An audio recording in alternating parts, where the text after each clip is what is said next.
if something happened when I was out that was really crazy, there'd be a few people I would tell. I would tell David, who I would confide in. He would not tell anyone unless I told him. I would probably tell Emma and Kristen. Those are the only people really I would tell and I would trust. Now, if I had a falling out with these people and they went back and told something that I said, I wouldn't appreciate it, but those are the only people that I would know. So I'm kind of tending to believe, I believe this woman that Margaret told her this. Did I see this happen with my own eyes? No, but I do believe the woman is not lying of what she was told.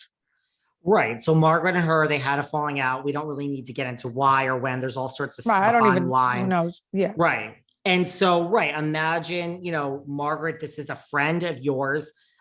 I can't fault. Who can fault you for telling someone not on the show? Absolutely not. Something that is your Nope. real 40-year like friendship for life. Yeah, you're in shock. First of all, you're in shock. You want to tell someone. Okay. So you tell your dearest friend. So yeah. Now.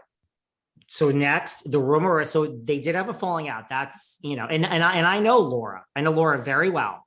I'm just going to leave it at that.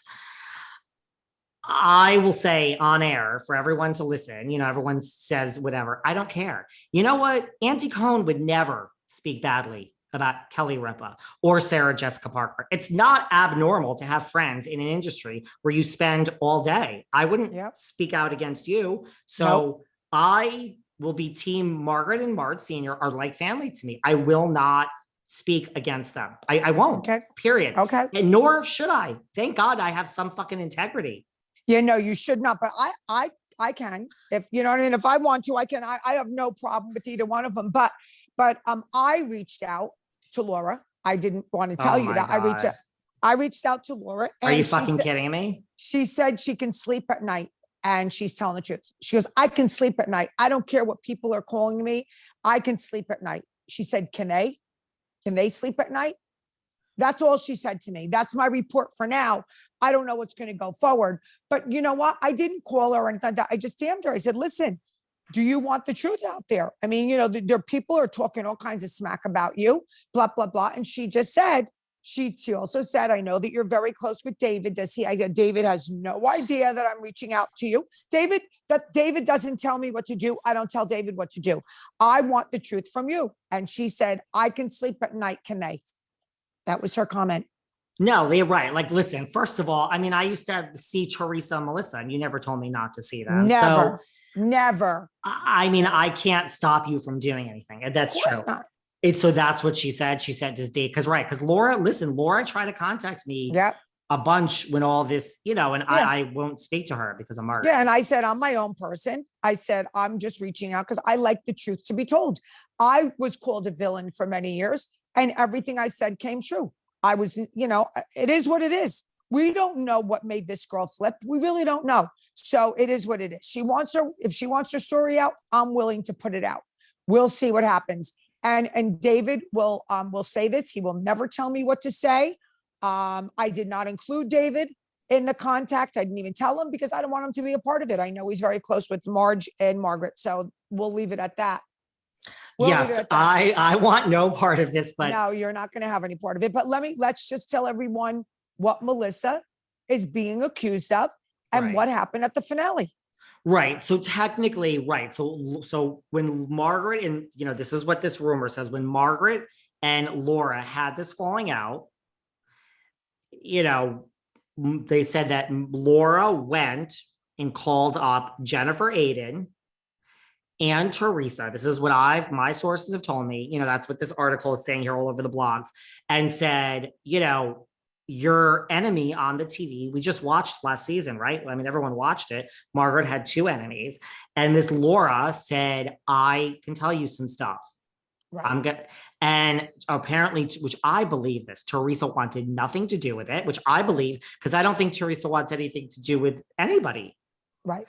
And of course, we all see what happens with the other one, little catnip for the little whore over there. And you look what she does on the TV when she goes and investigates shit. The other one, Miss Aydin, of course, said, ooh, okay. Come on to mama, baby. Yes. That's what this thing says.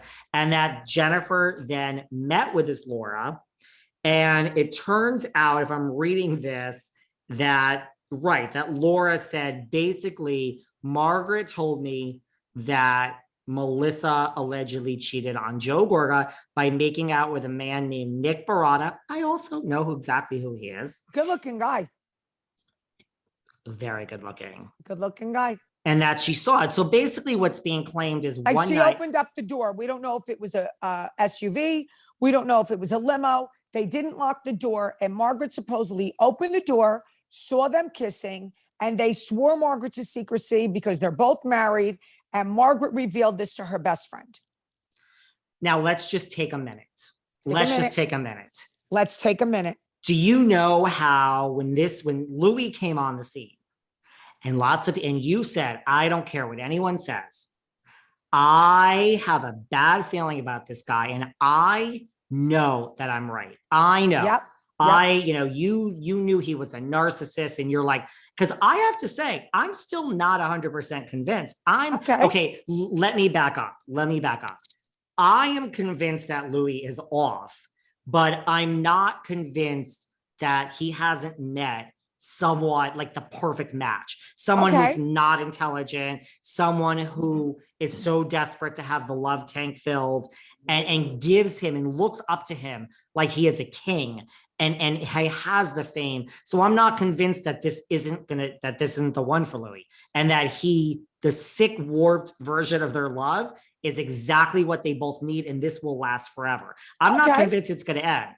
Okay. But that's a very good analysis, David. That is a very good analysis. Yes. I just want to pause and say something about Teresa. Sure. I was listening to a few people that I happen to like recap different things, and they were saying how Teresa was vulnerable, how she was only with Joe Giudice. That is not true. Let's start with this. Joe Giudice was not Teresa's only boyfriend. Teresa and I were very close. She revealed a lot of things to me. She was seeing a guy because my boyfriend of 13 years who passed away, his name is Michael. She was seeing a guy named Michael for many years. She was with him. She was physically with him. They had a relationship. She caught him cheating. And I don't know how many times, broke up with him. Joe Giudice was in a multi-year relationship with another woman at this time. He runs into Teresa, I think at some club or whatever. They knew each other, whatever. And he started cheating on his girlfriend with Teresa. Teresa's not this little 18, 17-year-old girl that was only with one guy. That is not true. So let's fast forward.